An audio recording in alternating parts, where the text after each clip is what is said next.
Assalamualaikum warahmatullahi wabarakatuh, sahabat inspiratif. Hari ini seluruh dunia sedang mengalami pandemi yang sangat luar biasa sehingga mempengaruhi sektor ekonomi, dan ketika sektor ekonomi itu terpengaruh maka dampaknya kepada penghasilan atau pendapatan dari orang-orang yang ada di negara tersebut. Tidak terkecuali negara kita yang kita cintai, ya, sahabat-sahabat kita di luar sana, ya termasuk juga saya sendiri, mengalami penurunan pendapatan, bahkan ada yang 50%, ada yang 80%, bahkan ada yang 90%, dan ada yang 100% pendapatnya hilang karena mereka dirumahkan gitu ya. Nah, ini menjadi PR bersama teman-teman sekalian.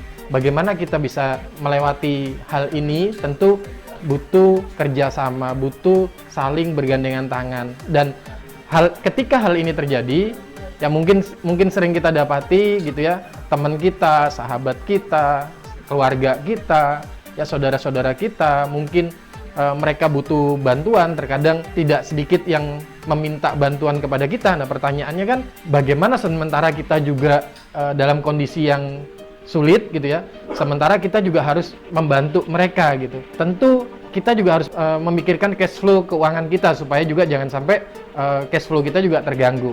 Namun teman-teman tidak perlu khawatir, karena apa? Kita bisa membantu dengan cara-cara yang lain. Cara-cara yang lain itu seperti apa sih? Ya, bisa jadi kita memberikan informasi tentang peluang-peluang usaha yang bisa dia lakukan sehingga bisa mendatangkan income buat dia, atau peluang-peluang kerja untuk orang tersebut supaya dia juga bisa bekerja dan akhirnya menghasilkan sesuatu untuk dirinya.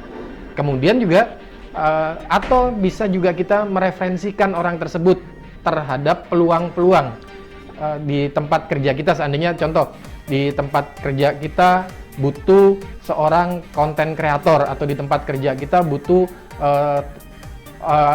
teknik officer gitu, atau apapun. Kalau dia bisa, kenapa nggak kita referensikan? Supaya apa? Supaya dia juga mendapatkan pekerjaan dan akhirnya berdampak kepada income-nya.